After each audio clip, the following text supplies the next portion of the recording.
Allô, allô!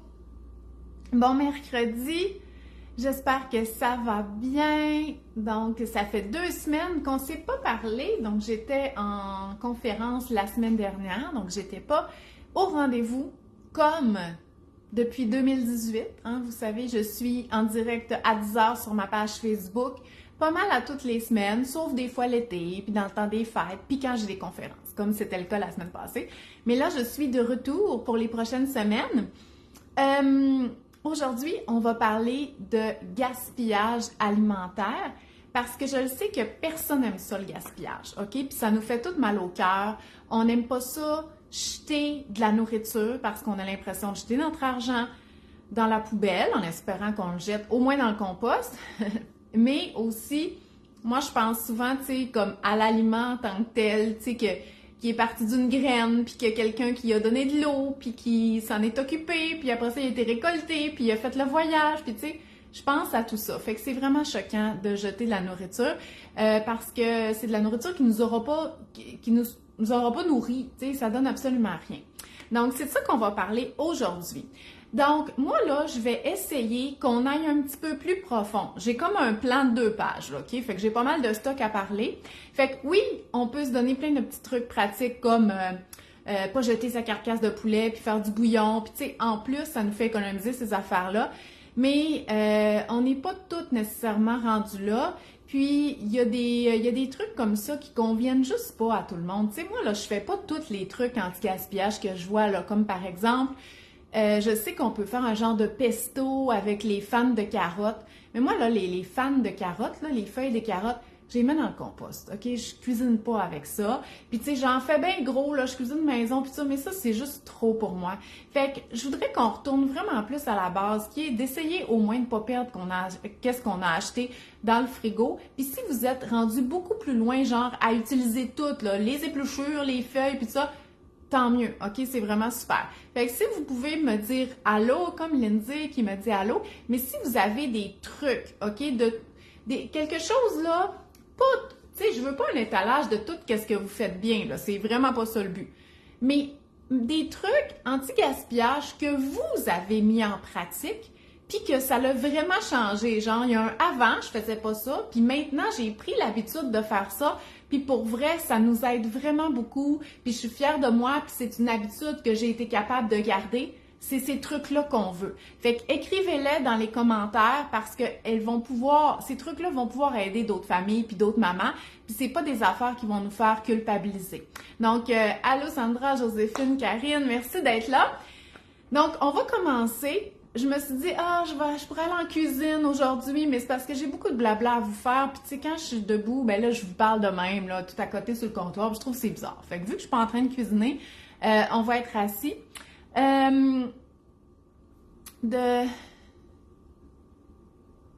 Oui, Karine, ça c'est vrai. C'est vraiment un bon truc, tu sais. Puis ça arrive souvent. C'est une réalité qu'on connaît pas avant d'être parent.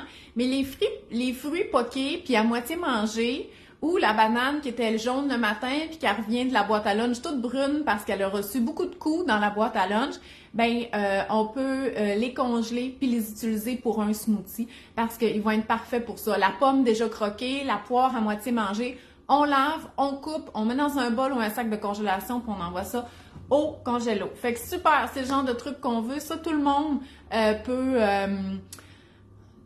peut faire ça puis c'est pas culpabilisant. Puis, une chose qui est importante, puis que c'est vraiment, parce que je vais en parler un petit peu plus tard, c'est que ce que j'aime de ton truc, Karine, c'est que, mettons là, que l'enfant, il dit « je veux une pomme ». Puis là, tu lui donnes une pomme, puis qu'il prend 3-4 bouchées. Tu te dis « voyons, Caroline, tu peux-tu la manger au complet? » Tu te dis ça dans ta tête de parent, OK? Mais justement, l'enfant, là, il a le droit de plus avoir envie de manger sa pomme. Il a le droit, finalement... mettons que c'était pas vraiment le saveur de pomme qui s'attendait, mettons que ça y tente plus, mettons qu'il a plus faim, il a le droit de pas la manger au complet, OK? La quantité, oubliez pas, par rapport à l'alimentation des enfants, la quantité est choisie par l'enfant, OK? Puis ça va être la même chose aussi le matin. Il vous demande une deuxième toast. Il n'y a pas d'affaire de lui dire « OK, mais là, si je te fais une deuxième toast, il faut que tu la manges au complet. » Il mangera qu'est-ce qu'il veut de sa deuxième toast. Là, là, je vais vraiment pas dans l'ordre, mais c'est parce que ça a rapport avec le commentaire de Karine.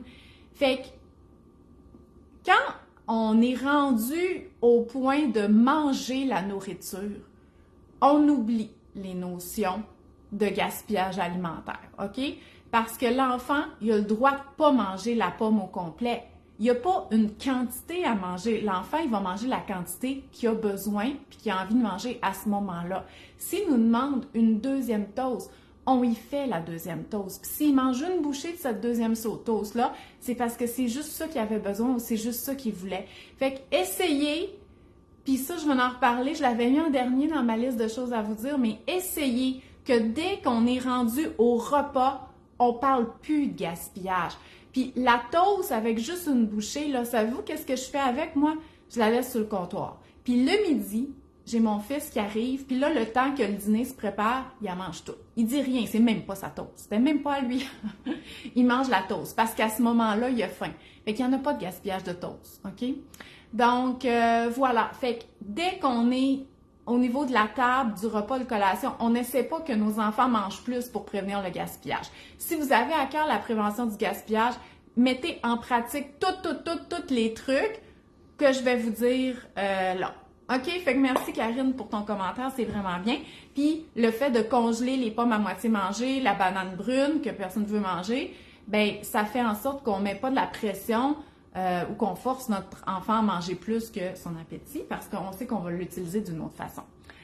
Donc, premièrement, personne n'aime ça le gaspillage. Moi, j'ai jamais vu quelqu'un qui dit « Ah, c'est pas grave ça », puis non. En tout cas, je sais pas. Là, peut-être même que ceux qui n'ont pas nécessairement de problème financier, là, avec l'inflation, ils trouvent quand même là, que les aliments ils coûtent cher, là, même s'ils ont de l'argent puis le budget pour se payer de la nourriture. Il y a personne qui aime ça, couper quelque chose puis le laisser pourrir dans le frigo. Donc, bien sûr, prévenir le gaspillage, ça va nous permettre d'économiser. Bien sûr, ça permet... c'est mieux pour l'environnement, OK? Les aliments qui sont produits utilisent beaucoup d'énergie, de l'eau, hein? C'est des aliments que la planète et le labeur humain font. Fait que c'est sûr que si au moins ça nous nourrit, ça n'aura pas été produit pour rien.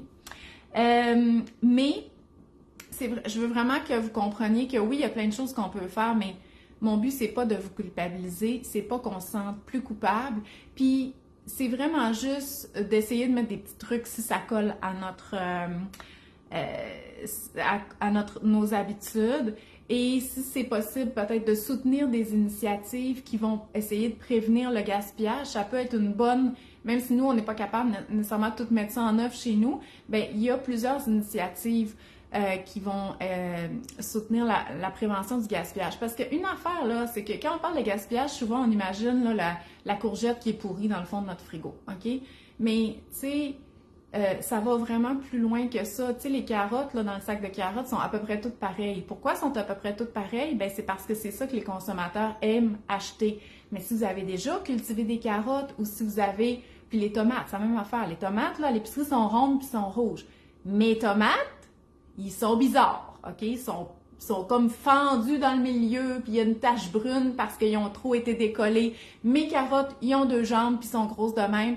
Fait que dans la nature, quand on cultive des aliments, ben ils sont pas tous pareils, puis ils ont des formes bizarres, puis c'est normal. Mais c'est pourquoi qu'on les voit pas, ces aliments-là, à l'épicerie? Ben c'est parce qu'on prend les plus beaux, puis on prend ceux qui ont un format, puis un visuel assez standard pour les vendre, parce que souvent, ils n'étaient pas pris à l'épicerie.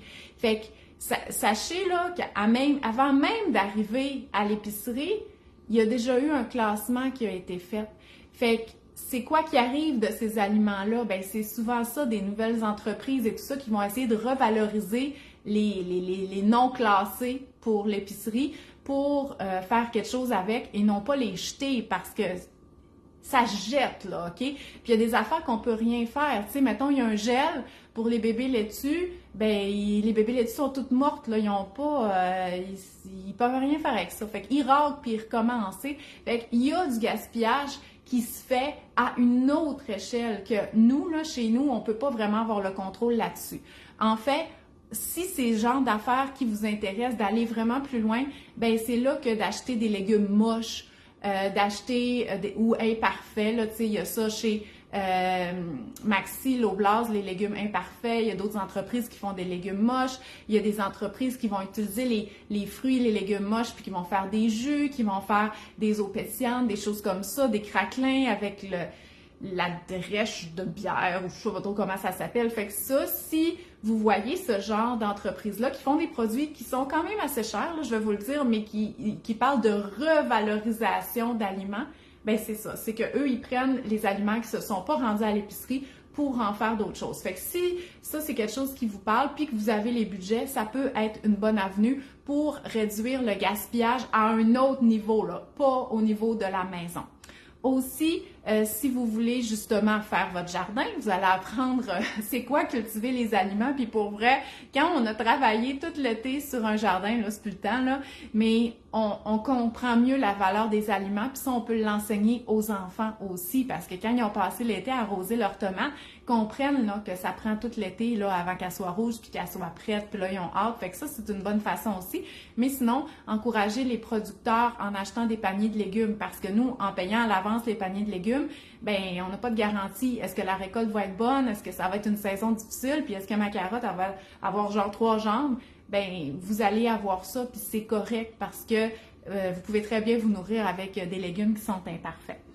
Donc, voilà. Fait que je veux que vous compreniez que moi, j'aimerais que certaines entreprises en fassent plus pour lutter contre le gaspillage, puis j'aimerais aussi que les gouvernements essayent d'en faire plus parce que nous, je trouve qu'on en fait déjà beaucoup. Puis là, aujourd'hui, je veux pas frapper encore plus dans ce sens-là en vous donnant des trucs. Je veux que vous compreniez que moi, j'aimerais vraiment ça que tout le monde fasse sa part, là, tous les paliers, là, pas juste le petit peuple. Mais aujourd'hui, je vais vous donner des conseils de petit peuple. Qu'est-ce que vous voulez? C'est ça que je fais. Donc, voilà. Puis bon, si vous avez la possibilité de faire du compost, c'est pas de se déculpabiliser là, de mettre les affaires dans le compost, mais au moins si on est capable de penser que ces aliments-là vont avoir une autre vie. Puis en passant, vous avez le compost de la ville, là, vérifiez au printemps à quel moment vous pouvez aller chercher votre compost, parce qu'il leur donne, là, la ville, là, on peut aller chercher le compost de la ville, OK? Fait que d'habitude, c'est au printemps, checker pour vos affaires de ville. On amène nos bacs, puis on s'en va chercher notre compost, puis après ça, on remet ça dans notre jardin. En tout cas, moi, j'aime bien ça faire ça, là. Donc, transformer le pain en croûtons ou chapelure. Oui, Sandra, ça, c'est vrai, c'est un bon truc. Puis moi, ce que je fais, c'est que les bouts de pain, là, moi, il y a personne qui mange ça chez nous. Fait que je les congèle. Fait que j'ai un sac dans le congélateur de bouts de pain. Puis à un moment donné, quand j'en ai beaucoup, je vais faire des croûtons avec mes bouts de pain. Puis en plus, c'est du pain grain entier et tout ça. Fait que c'est nutritif. Puis tout le monde les mange de cette façon-là. On met du beurre, de l'huile d'olive, de l'ail. C'est vraiment délicieux. Donc, premièrement, pour prévenir le gaspillage alimentaire, bien conserver les aliments. Puis ça, c'est le genre de truc que je vous donne souvent. Fait que quand vous revenez de l'épicerie ou le lendemain, tu sais, moi, là, ça donne pas tout le temps. Là, je trouve déjà qu'aller faire l'épicerie, puis là, j'arrive, les enfants viennent de l'école, là, ça m'épuise déjà. Fait que je gère pas nécessairement tout le temps, tout de suite, les aliments, mais dans les 24 heures suivant l'épicerie, là, essayez de gérer les aliments. Par exemple, le poulet est en spécial. Vous avez eu une barquette de poitrine de poulet grosse comme ça. À moins d'être 8 là, chez vous, parce que même moi, je ne ferais pas cuire 8 poitrines de poulet en même temps, ou même 6, là, c'est beaucoup pour ma famille, OK? Donc, il va portionner. Puis si vous achetez votre viande au Costco, puis c'est une raison pour que je ne vais pas au Costco, là, j'en revenais avec toutes mes affaires à portionner avant dans le congélateur, fait que je trouvais tellement que c'était de l'ouvrage en revenant. Fait que si vous achetez des gros formats de viande, ben il faut les portionner en plus petits au format qui vont être corrects pour les recettes que vous faites. Parce que la barquette de viande, tu sais, on pourrait la congeler de même dans le contenant d'origine, mais souvent, il n'a pas été conçu pour ça. Fait que ça serait correct si on va le manger dans 2 semaines. Mais si on a un gros congélateur, ça peut se conserver jusqu'à 18 mois la viande. Mais c'est sûr que s'il y a plein d'air, puis il peut y avoir des brûlures de congélation, puis ça, ben ça fait en sorte que la viande va goûter le congélateur à la longue. Fait que essayez de gérer ça. Fait que la viande à congeler, parce que le pire, puis ça m'est déjà arrivé, là, c'est d'oublier que j'avais acheté, puisque j'ai 2 frigos, j'en ai un en bas, oublier que j'avais acheté une barquette de poulet, puis que j'ai pas géré, puis là, t'arrives après 3-4 jours, tu peux plus rien faire avec ça, là, surtout pas avec la viande. Fait que gérez votre viande, congelez en plus petit format, enlevez l'air, OK, moi, je fais ça avec des sacs de lait, des élastiques, j'ai pas de machine pour enlever l'air, puis c'est bien correct. Ensuite, les fruits qui mûrissent après ils mûrissent toutes, là, mais tu sais, comme les poires, les pêches, souvent c'est très dur, là, quand on les achète, les cantaloupes, les melons, les bananes, fait que ça, c'est des fruits que je laisse sur le comptoir. Les avocats, tu sais, qui sont durs, mais à un moment donné, ils sont mûrs. Fait que quand ils sont mûrs, mais pas trop, là, on transfère au frigo pour être sûr de pas passer outre le point qui était pas mûr, puis là, sont prêts, puis là, le lendemain, ils sont plus bons, OK? Fait que, essayez de gérer ça, mais c'est sûr qu'en ayant les fruits à portée de vue, non seulement ils vont mûrir comme il faut, mais on va pouvoir les manger aussi. Moi, souvent, là, les enfants, ils mangent les poires dures, parce qu'ils les aiment, mais je suis comme, ah, elles sont pas mûres encore, mais c'est pas grave. Fait que ça, mais oubliez pas, puis les avocats, c'est la même chose. Les avocats, là, avant qu'ils deviennent mûrs, qu'ils sont presque mûrs, mettez ça dans le tiroir du frigo parce que vous allez pouvoir les conserver plus longtemps. Mais sinon, les légumes... Allô, Jean-François? Sinon, les légumes, là, il faut les gérer pour pas qu'ils prennent l'humidité. L'humidité, là, c'est l'ennemi des légumes, OK? Donc, puis là, je suis allée voir dans mon frigo, là, parce que j'avais quelque chose qui a pourri dans mon tiroir, puis je viens de le laver. Je suis comme, c'est quoi l'affaire, là? Il n'y a pas de vieux résidus. Tu sais, des fois, quand il y a une vieille affaire pourrie dans le fond, elle fait pourrir. Il y a plein d'eau dans le fond de mon tiroir. Fait qu'il y a de l'eau qui coule, probablement de en haut, en tout cas. Fait qu'imaginez, il y a de l'eau dans le fond de mon tiroir à légumes. Ça peut bien tout pourrir. Fait que le plus sec possible, enlevez l'humidité si vous avez des gradateurs là, sur votre frigo hyper high-tech. On veut pas d'humidité pour les légumes. Et je l'ai dit souvent, mais un linge ou un essuie-tout, un linge comme à vaisselle sec ou un essuie-tout pour enrober vos légumes avant de les mettre dans le sac ou le contenant de plastique, ça va aider à absorber l'humidité puis empêcher que le légume pourrisse parce que c'est l'humidité qui va faire que ça pourrit. Puis c'est sûr que même envelopper le brocoli, si vous l'avez pas mangé en une semaine et demie, il va devenir jaune. Il sera pas pourri, mais il va être jaune. Puis là, il a changé de goût puis il est plus bien bon. Fait que mettez ça au compost, mais essayez de le mettre au menu avant. Fait que les gros sacs de carottes, c'est la même chose. J'ai quelqu'un l'autre jour qui me dit « Ah, mes carottes, elles deviennent avec le bout noir puis tout ça. » C'est parce qu'il y a eu de l'humidité. Traditionnellement, là, ces affaires-là, là, c'était conserver les pommes, le chou, les patates, les oignons, c'était conservé dans un caveau, OK? Donc, une pièce fraîche, autour de 4 degrés, mais tu sais, ça pourrait être 5, 6, 7, 8, 9, 10, mais sèche. Puis souvent, dans ce caveau-là, il y avait du sable. Puis ça, le sable, ça empêchait que ce soit trop humide. Donc, c'est comme ça qu'ils réussissaient à conserver les légumes tout l'hiver. Je pense qu'au printemps, les patates, il y avait probablement des racines, là, puis ils mangeaient pareil parce qu'il n'y avait rien d'autre. Mais tu sais, si nos ancêtres, là, étaient capables de conserver des légumes tout l'hiver, je pense qu'on peut faire un petit peu d'effort pour que les nôtres nous durent un petit peu plus qu'une semaine, OK? Fait que viens vraiment essayer de couper l'humidité. La laitue, on l'enveloppe dans notre petit linge sec, on l'envoie dans un sac, on met nos herbes fraîches dans l'eau comme si c'était un bouquet de fleurs. Donc, dans un bol, pas dans un bol, mais moi je mets ça dans un pot maçon, au frigo, puis ma coriandre, là, est encore bonne, OK? Ça fait plus qu'une semaine que je l'ai achetée. Fait que c'est pour essayer de conserver le plus longtemps possible. Ça, je l'ai dit. OK, là, j'ai parlé de la congélation des viandes, là, mais si vous n'allez pas manger la viande dans les 2 prochains jours, congelée, OK? Au pire, même si elle aurait été congelée juste une journée, c'est pas grave, mais vous avez... c'est parce que la viande, il faut quand même la conserver, la manger assez rapidement. Il y en a qui ont des traitements à l'air, là, puis ça dit qu'elle va être bonne dans 2 semaines. On peut faire confiance à ça, mais en tout cas, moi, je vais souvent chez Maxi, là, fait que ma viande est juste bien ordinaire. Fait que congeler. Mais il y a d'autres affaires qu'on peut congeler. On peut congeler l'humus, ça se congèle super bien.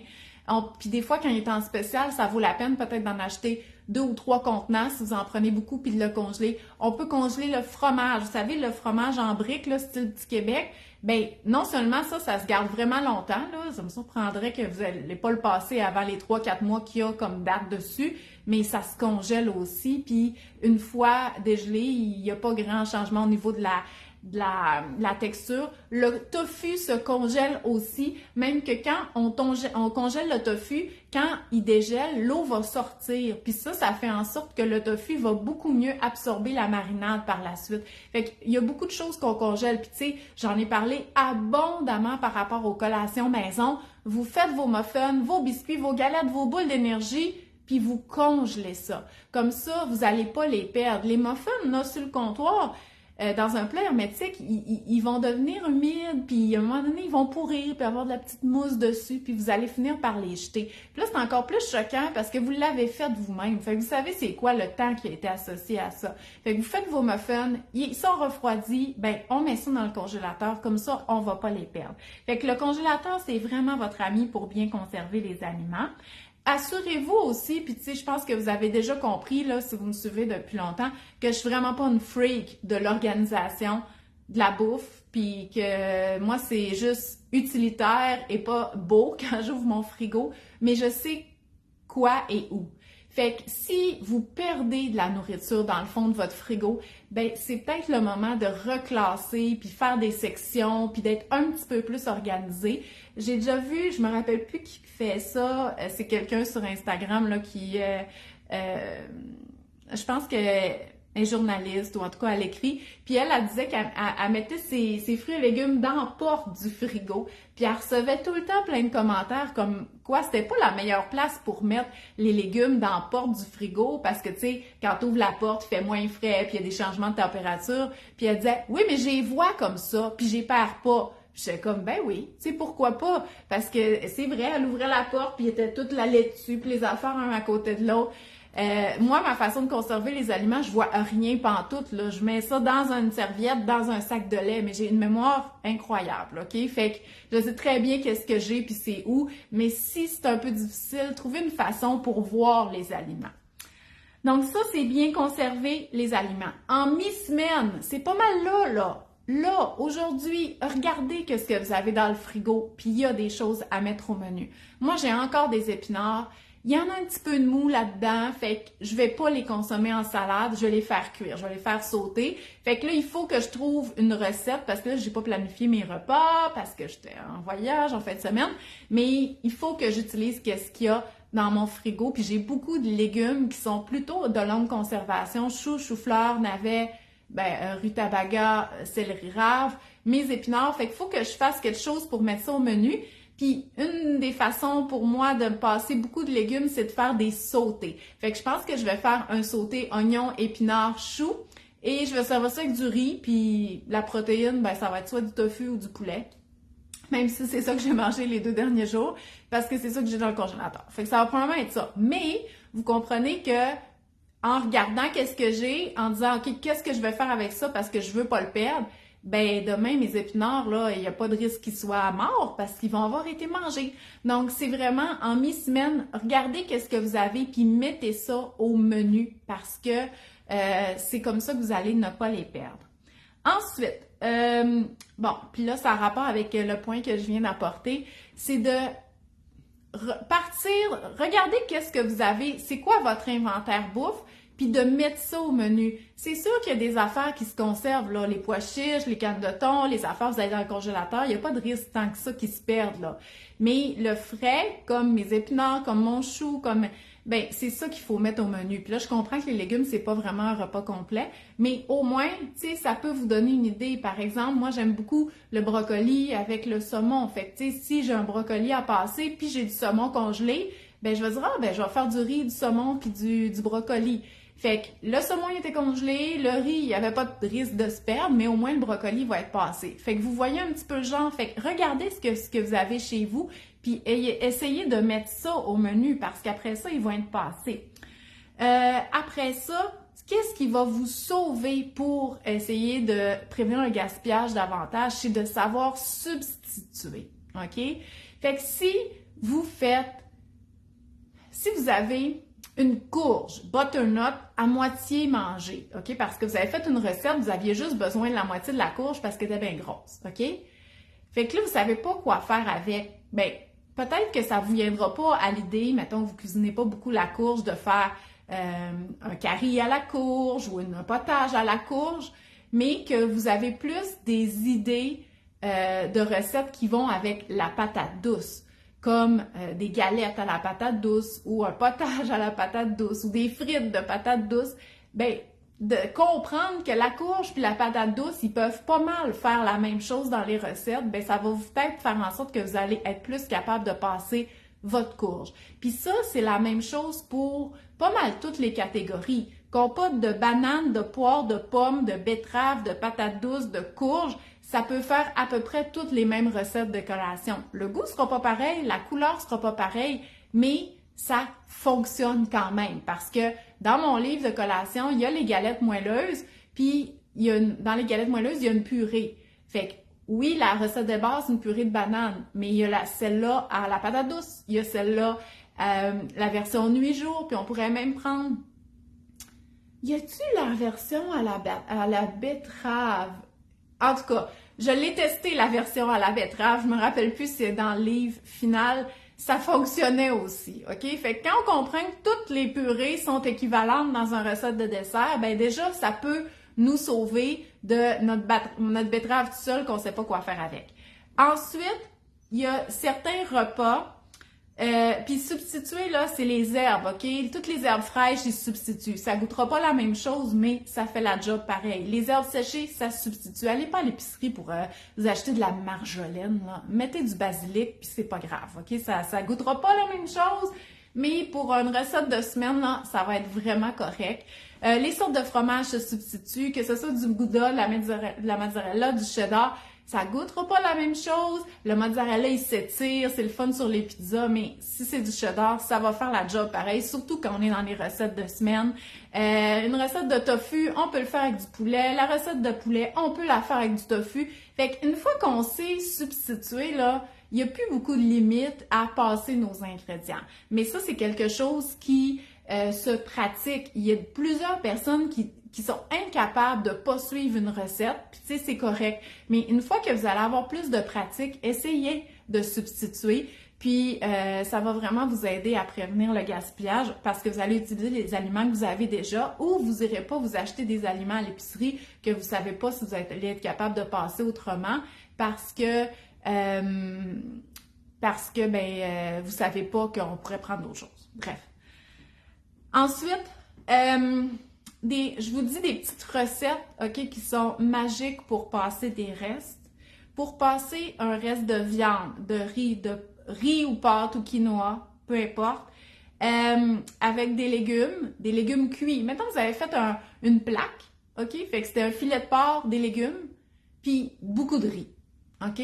Ben le lendemain, là, vous pouvez très bien prendre le reste. Mettons que vous avez eu ça de reste, ce qui n'est pas assez pour faire un souper de reste pour toute la famille, bien, vous pourriez couper des légumes frais puis vous faire un sauté avec ça. Fait que dans le sauté, il y aurait le reste de riz, il y aurait le reste de légumes cuits, il y aurait le porc qui est cuit que vous allez couper en petits morceaux, puis là-dedans, vous allez pouvoir ajouter un oignon, du gingembre, de l'ail, des carottes, puis du chou. Fait que là, vous avez passé beaucoup d'affaires que vous aviez pour faire un nouveau repas qui goûte pas comme celui de la veille, puis qui va probablement être mangé, parce que des fois, on est tanné de manger nos restes et tout ça. Fait que ça, l'espèce de sauté mélangé, on peut le faire avec du quinoa, avec du riz, avec des pâtes, avec n'importe quelle viande, un reste de tofu. Puis mettons qu'il restait plus de viande, là, on peut prendre notre tofu qui était congelé, on pourrait mettre des légumineuses ou des œufs. Fait que pour vrai, là, c'est une recette dépanneur, un genre de sauté.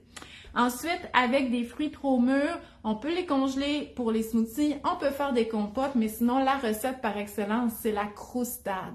Fait que la croustade, on peut la faire avec des bleuets, des framboises, des pommes, des poires. On peut même mettre de la courge là-dedans, OK? Des nectarines, on peut mettre qu'est-ce qu'on veut. Donc, la croustade, là, style croustade aux pommes, ben ça peut se faire avec vraiment plusieurs fruits ou un mélange de fruits. On peut même manger ça au déjeuner, en collation, en dessert. Fait que ça, c'est vraiment une recette de base, là, qui est facile. Et pour les légumes, on peut faire des potages, bien entendu. On peut faire des frittatas, comme des petites omelettes, soit des grosses, soit des petites, soit des grosses. On mélange un mélange d'œufs, petit reste de fromage, du lait, des légumes cuits ou des légumes frais qu'on va hacher fin, qu'on va râper, puis on va mélanger ça, on va faire cuire. Pour vrai, ça, c'est vraiment gagnant. En passant, là, je vous dis ces recettes-là, puis tu sais, c'est un plan que j'ai fait genre hier, OK? Mais ça, c'est toutes les recettes qu'il y a dans mon livre de recettes du garde-manger. Fait que si vous dites, ah mon Dieu, c'est vraiment des bonnes idées, mais je voudrais une vraie recette, ben c'est exactement les recettes qu'il y a dans mon livre du garde-manger. Pourquoi? Mon livre numérique, c'est parce que c'est ça que je fais souvent. Je fais souvent ça.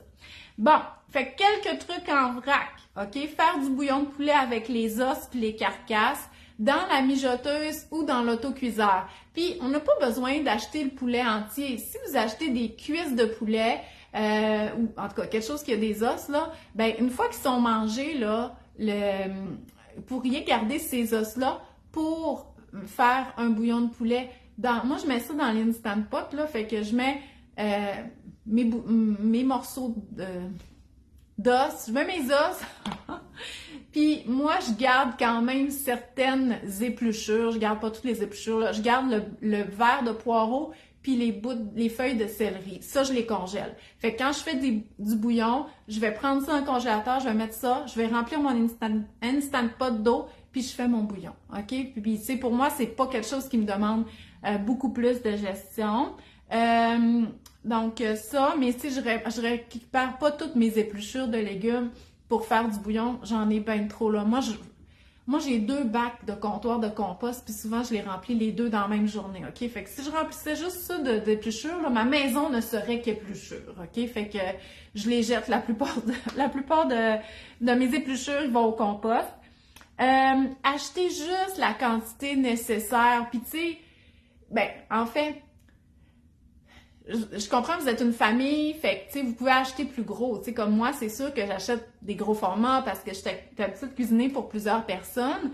Mais, tu sais, mettons que vous mettez à cuisiner des pâtisseries, puis il y a des recettes qui demandent justement de la farine de blé entier, ben peut-être acheter un plus petit format la première fois pour voir en combien de temps vous allez le passer, cette farine de blé entier-là.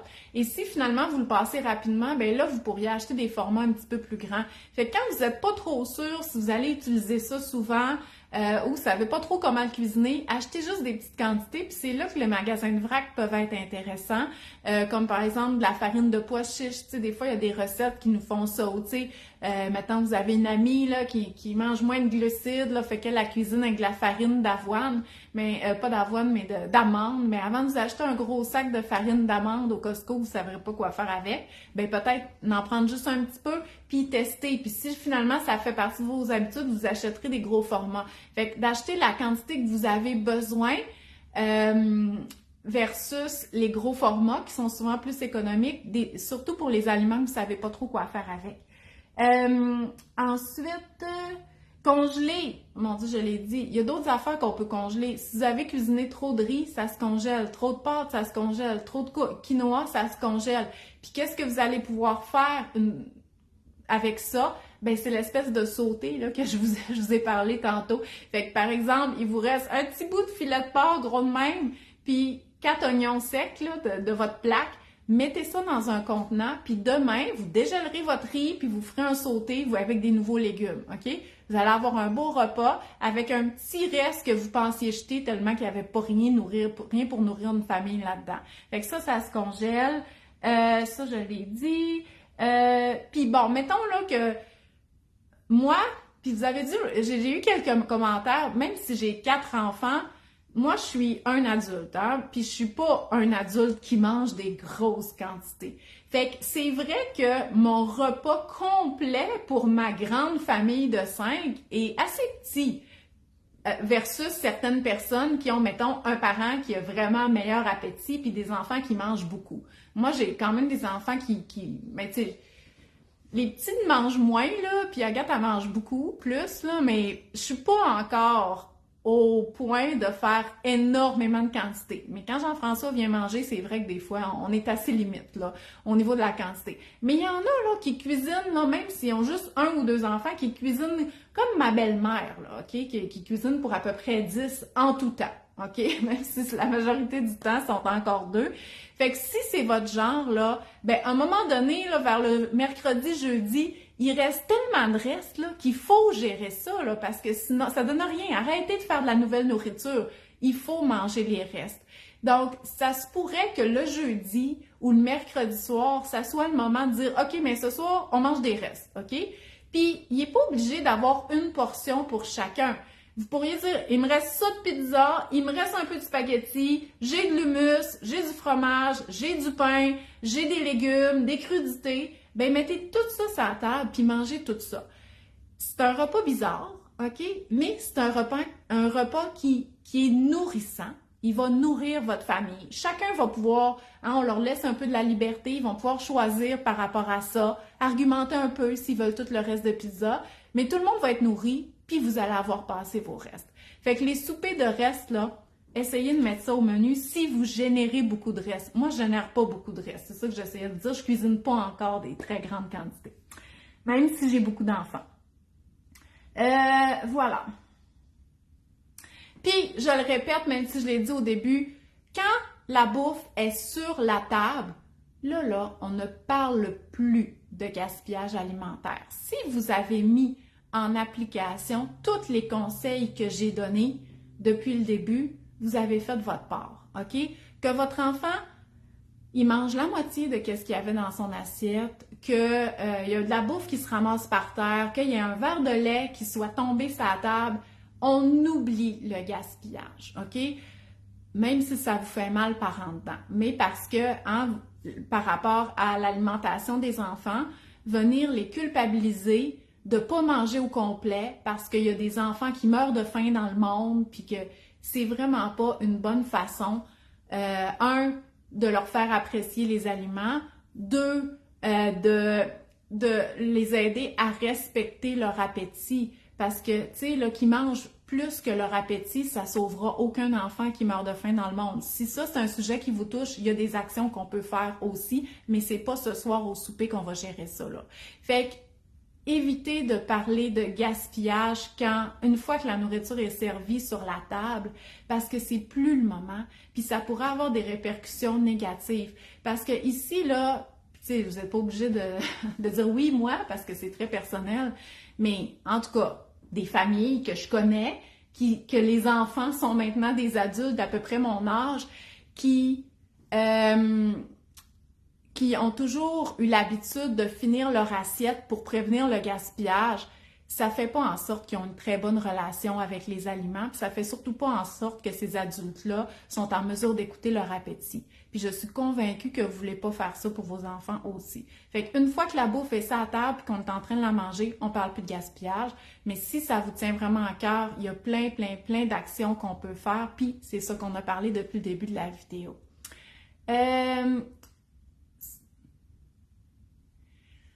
OK, vraiment Daphné, elle dit, c'est quoi les avantages d'une Instant Pot versus mijoteuse? En fait, les deux font de la bouffe style mijotée. C'est juste que la mijoteuse, elle cuit longtemps à bas degré. Fait que, tu sais, ça, c'est le genre d'affaires qu'on va laisser 6 heures à cuire ou toute la journée. Fait qu'on pourrait faire le bouillon de poulet, mais tu sais, on le laisserait peut-être 8 heures dans la mijoteuse. Puis là, à la fin des 8 heures, on va avoir un bouillon. Le Instant Pot, c'est complètement le contraire. Donc, lui, étant donné l'autocuiseur, étant donné qu'il va mettre de la pression, OK?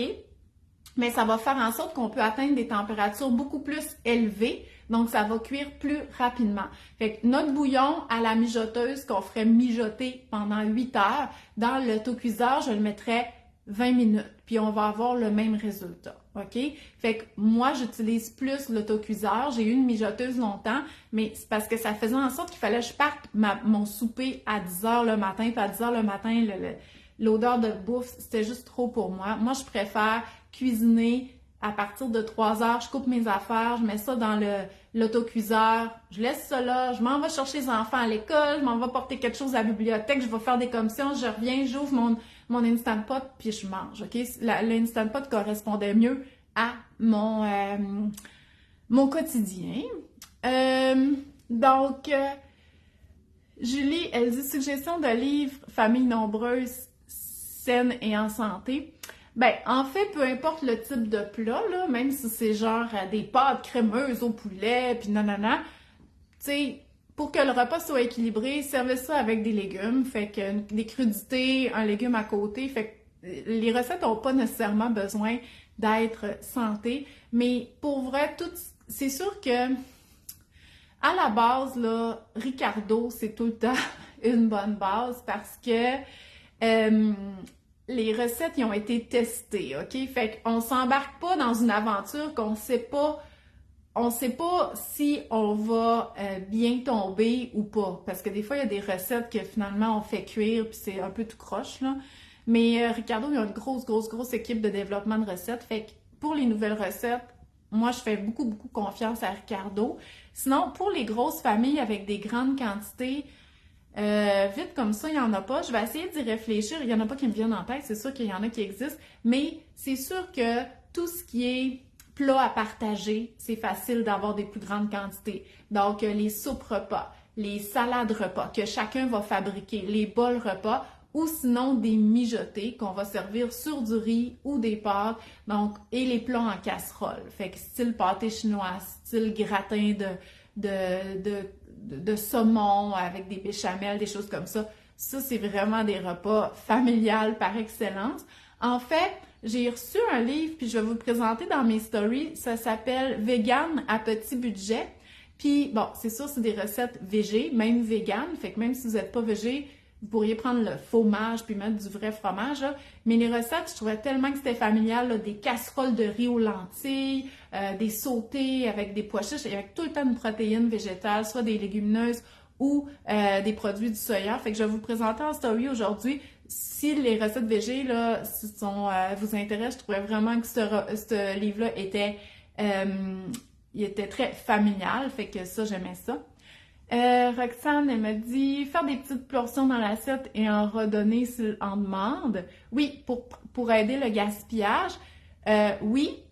Aussi, on peut utiliser le repas au centre de la table. Ah ben Julie, attends, je vais aller te le chercher.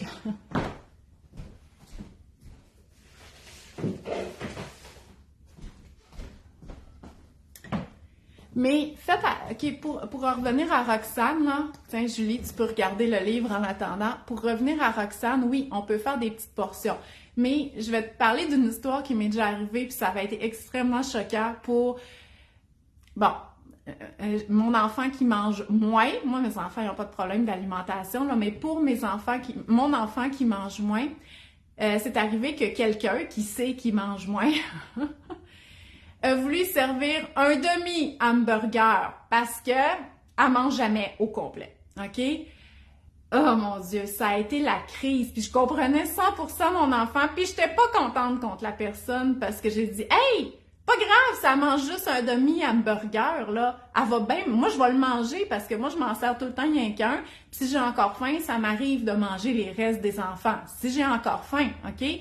Mais, fait qu'on n'essaye pas de dire « Ah, ben, je vais servir juste un demi parce que cet enfant... Hey, » c'était vraiment frustrant pour l'enfant. Puis, pour vrai, j'étais frustrée. Moi aussi, j'étais frustrée. J'ai eu une conversation.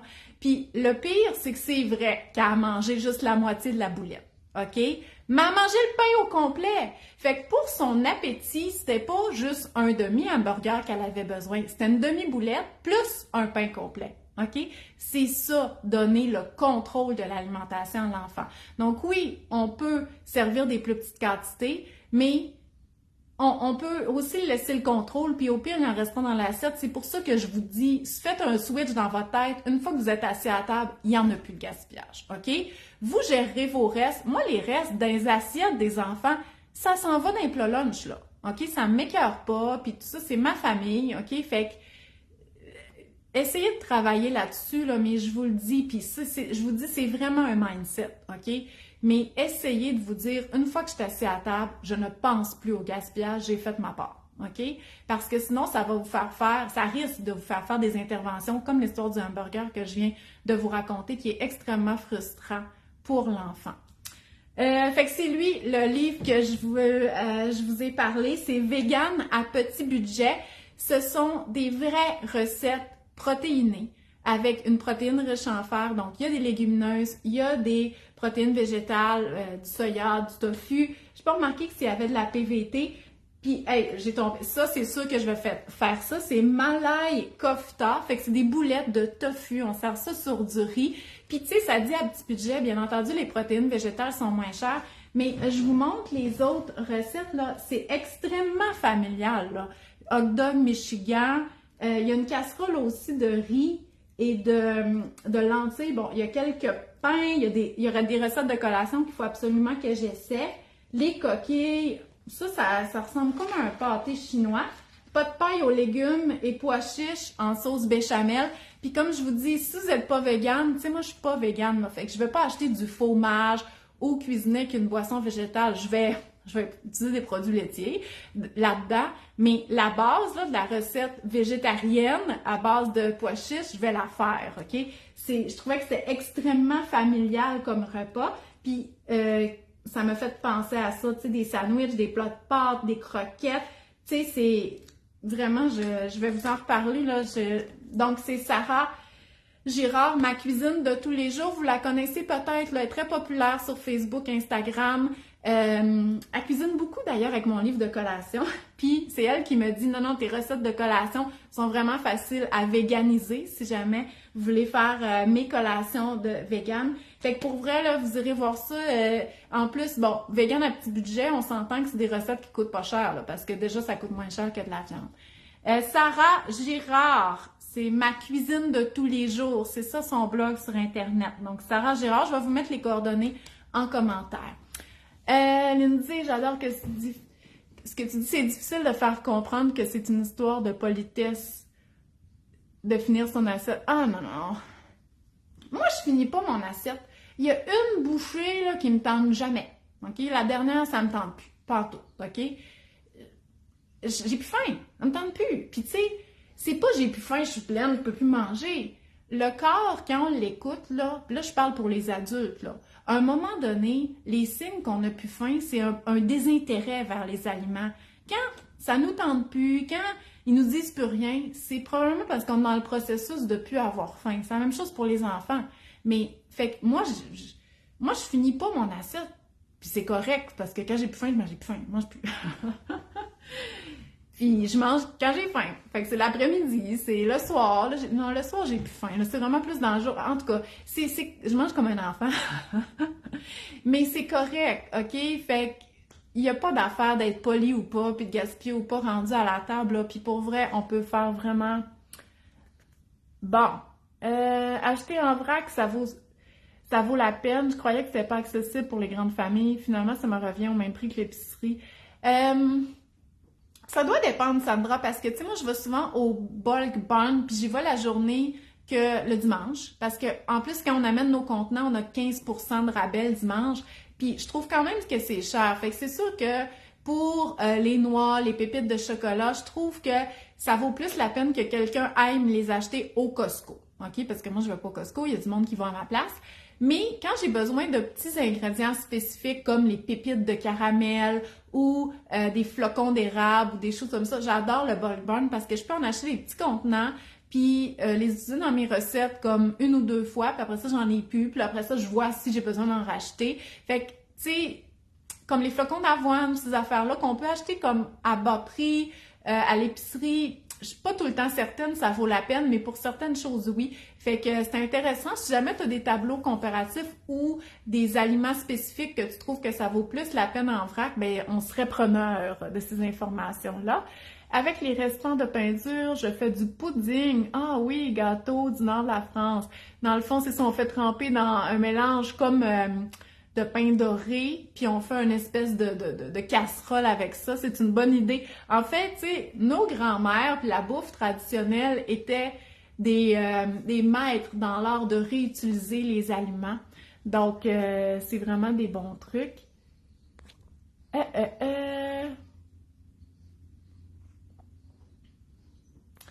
Des idées de recettes avec les spéciaux de la semaine. Oui.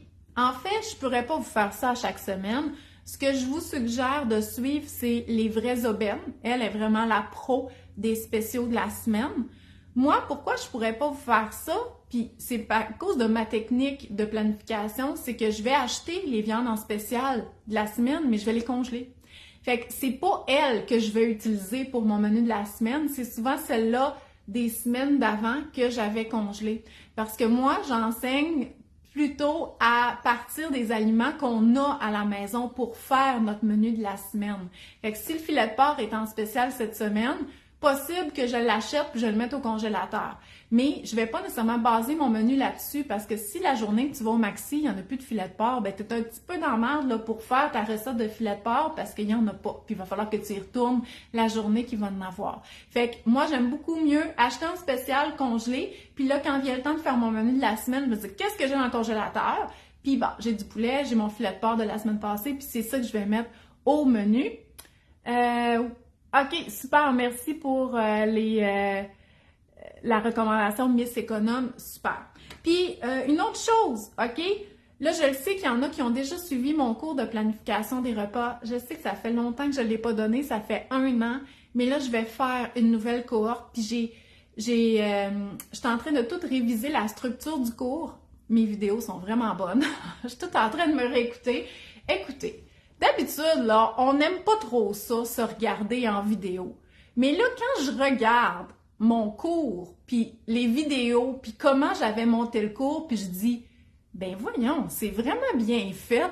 Ça doit être parce que c'est vraiment bien fait. Parce que je me disais, je ne sais pas si c'est assez clair, puis ça, c'est très clair, OK? Fait que je vais changer un petit peu des affaires à la structure parce que je veux vraiment vous enseigner une méthode de planification facile, qui correspond à vos habitudes et tout ça. Mais, fait que je suis en train de réviser ça. Fait qu'au mois de novembre, genre c'est la semaine prochaine, c'est pas la semaine prochaine le cours, mais je commence à vous en parler plus la semaine prochaine. Fait que mettez votre nom sur la liste d'attente si vous l'avez pas déjà suivi parce que ça va vraiment, vraiment vous aider. Puis si vous avez aimé les trucs que je vous ai donnés aujourd'hui, mais en moins long puis en plus structuré, puis les trucs que je vous ai donnés il y a 2 semaines sur des trucs qui fonctionnent vraiment pour planifier les repas, mettez votre nom sur la liste d'attente. Pour vrai, 1, ça vous engage à rien. Puis 2, je pense que ça va vraiment, vraiment vous aider. Imaginez si on gérait ça avant le temps des fêtes, puis que dès maintenant, donc pour en plus l'année 2024, vous auriez déjà en main une technique, une méthode facile de quoi penser quand, puis comment planifier, puis quand, pour 2024. Je pense que ça commencerait vraiment l'année. Puis si vous avez des objectifs, genre manger plus végé, puis tout ça, quand on a déjà une bonne structure de planification des repas, on est capable d'intégrer ça dans nos objectifs. Donc, voilà. Fait que, merci Karine. Fait qu'on vous mettrez votre nom sur la liste d'attente. Je vais vous mettre et le nom du livre, et les ressources que j'ai parlé là pendant ma vidéo en commentaire. Fait que merci d'avoir été là. On se revoit la semaine prochaine. Puis c'est ça. Si vous avez d'autres trucs pour la prévention du gaspillage, on va les prendre en commentaire aussi. Merci, bye bye!